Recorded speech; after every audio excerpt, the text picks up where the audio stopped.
पेशे से retired engineer हूँ। लिखने का शौक़ है, कविताएं लिखता हूँ।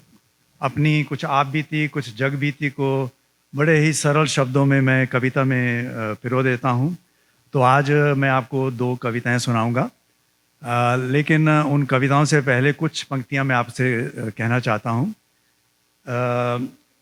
स्वामी दयानंद जी का मानना था कि अगर हम अपने भीतर नहीं झांक सकते, अपने आप को नहीं पहचान सकते, तो चाहे आप कितनी भी किताबें पढ़ लो, वेद पढ़ लो, उसका कोई फ़ायदा नहीं है। तो उसी संदर्भ में मैंने कुछ पंक्तियां लिखी हैं, पहले आपको वो सुनाना चाहता हूँ। आनंद उठाइए। कि एक नादानी मैं उम्र भर करता रहा, एक नादानी मैं उम्र भर करता रहा, मंजिल मेरे सामने थी और मैं पीछे मुड़ मुड़ कर देखता रहा। मंजिल मेरे सामने थी और मैं पीछे मुड़ मुड़ कर देखता रहा। तकदीर तो यकीनन अपने ही बस में थी, लेकिन देखो, वो कहते जी आपका बेटा फेल हो गया, तो बाप कहते जी सारा दिन पढ़ता रहता है, किस्मत खराब है। तो गलत बात है कि तकदीर तो यकीनन अपने ही बस में थी, लेकिन मैं जिंदगी भर हाथ की लकीरें ही पढ़ता रहा। तकदीर तो यकीनन अपने ही बस में थी, लेकिन मैं जिंदगी भर हाथ की लकीरें ही पढ़ता रहा। मेरा रब तो मुझ में ही था, मेरा रब तो मुझ में ही था, फिर भी मैं दर दर गली गली उसे ढूंढता रहा। मैं दर दर गली गली उसे ढूंढता रहा। ढूंढ लेते हैं मोती, ढूंढ लेते हैं मोती जो सागर में उतरने से नहीं डरते। ढूंढ लेते हैं मोती जो सागर में उतरने से नहीं डरते। मैं तो बस किनारे बैठ आती जाती लहरों को ही देखता रहा। मैं तो बस किनारे बैठ आती जाती लहरों को ही देखता रहा। तमसो मां ज्योतिर्गमय, तमसो मां ज्योतिर्गमय, सुना तो था पर समझ नहीं पाया।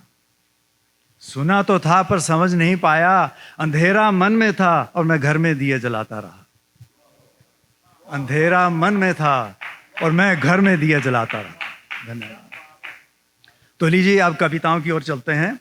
तो सबसे पहली कविता जो है, छोटी कविता है, लेकिन इसको लिखने से पहले जो मेरे ख्याल था कि देखिए हर घर में झगड़े होते हैं, हर घर में मतभेद होते हैं, राइट। लेकिन मैंने देखा कि 80% उसकी जो वजह है वो सिर्फ 2 चीज़ें हैं। एक तो ये है कि हम जो हैं, हमारे हमारे हमारे हमारे कच्चे कान हैं। लोग आते हैं, हमें बताते हैं, भाई सुनो वो तुम्हारा दोस्त था ना, उसने तुम्हारे बारे में ये कहा, और हम चुपचाप सुन लेते हैं और मान लेते हैं।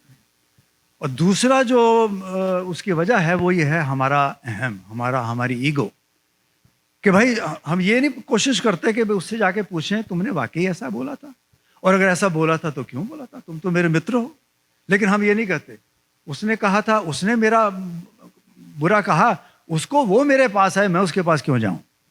तो इसी संदर्भ में मैंने ये एक कविता लिखी है। इसका शीर्षक है टूटे धागे। कि लोगों के कहने में क्यों आते हो, पीठ पीछे बातें क्यों बनाते हो। लोगों के कहने में क्यों आते हो, पीठ पीछे बातें क्यों बनाते हो। लोगों को तो बस कोई बहाना चाहिए, लोगों को तो बस कोई बहाना चाहिए, घर जलाने के लिए एक माचिस चाहिए। लोगों को तो बस कोई बहाना चाहिए, घर जलाने के लिए एक माचिस चाहिए। आपसी मतभेद खुद ही सुलझा लें तो अच्छा है। आपसी मतभेद खुद ही सुलझा लें तो अच्छा है। चिंगारी भड़कने से पहले ही बुझा दें तो अच्छा है। चिंगारी भड़कने से पहले ही बुझा दें तो अच्छा है। अरे बाहर खड़े खड़े कीचड़ उछालने से क्या फायदा, बाहर खड़े खड़े कीचड़ उछालने से क्या फायदा। खाली पीली अपना कलेजा जलाने से क्या फायदा। दरवाजा खुला है भीतर चले आओ, अपनी मैं को बाहर ताक पर रखाओ। ईगो, मैं अपनी। दरवाजा खुला है भीतर चले आओ, अपनी मैं को बाहर ताक पर रखाओ। चाय या कुछ ठंडा खोलते हैं, चाय या कुछ ठंडा खोलते हैं। आमने सामने बैठकर गलतफहमियां दूर करते हैं। वरना वरना ये दोस्ती, ये रिश्ते सभी छूट जाएंगे। वरना ये दोस्ती, ये रिश्ते सभी छूट जाएंगे।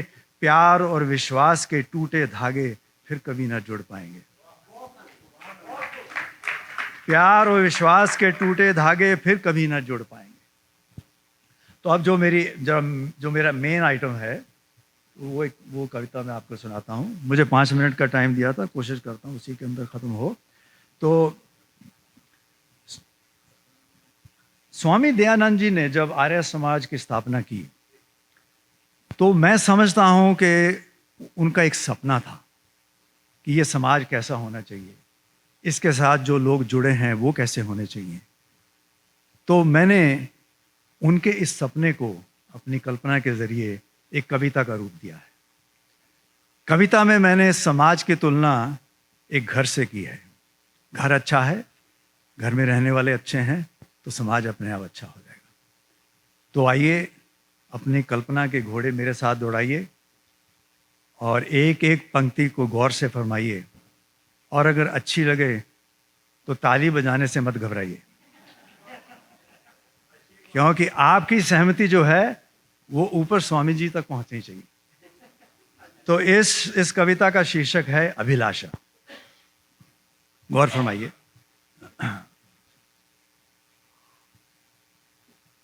अभिलाषा कि आओ मिलकर एक ऐसा घर बनाएं,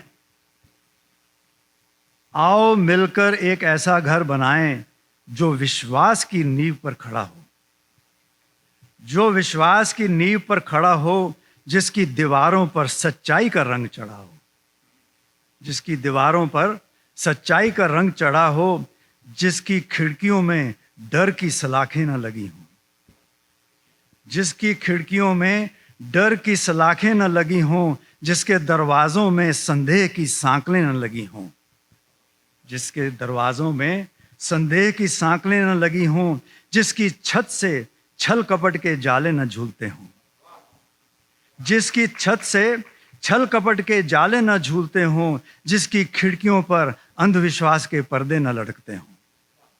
ये उनका सपना था।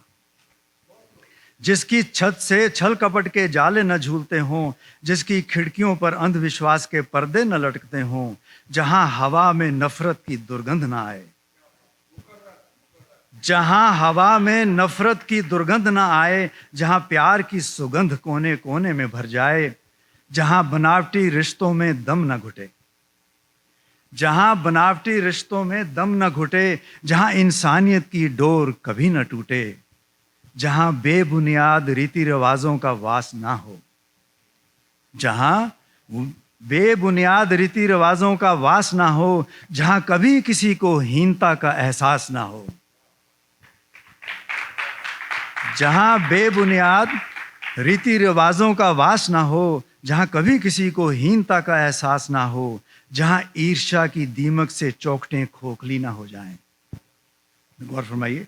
जहां ईर्ष्या की दीमक से चौखटें खोखली ना हो जाएं, जहां ममता के दान से झोलियां भर जाएं, जहां ममता के दान से झोलियां भर जाएं, जहां विचारों के आदान प्रदान पर कोई रोक टोक ना हो, जहां विचारों के आदान प्रदान पे कोई रोक टोक ना हो, जहां दिलों में किसी के कोई खोट ना हो, जहां धूल में लिपटी यादें तालों में बंद अलमारियों में सिसकती ना हो, जहां धूल में लिपटी यादें तालों में बंद अलमारियों में सिसकती ना हो, जहां किसी एकांत कोने में कोई अबला बिलखती ना हो, जहां धूल में लिपटी यादें तालों में बंद अलमारियों में सिसकती ना हो, जहां किसी एकांत कोने में कोई अबला बिलखती ना हो, जिसके आंगन में दिन भर धूप खिलती हो, जिसकी आंगन में दिन भर धूप खेलती हो, रात में चांदनी सोती हो, जहां आशा के दीप जलते हों, जहां सपने साकार होते हों।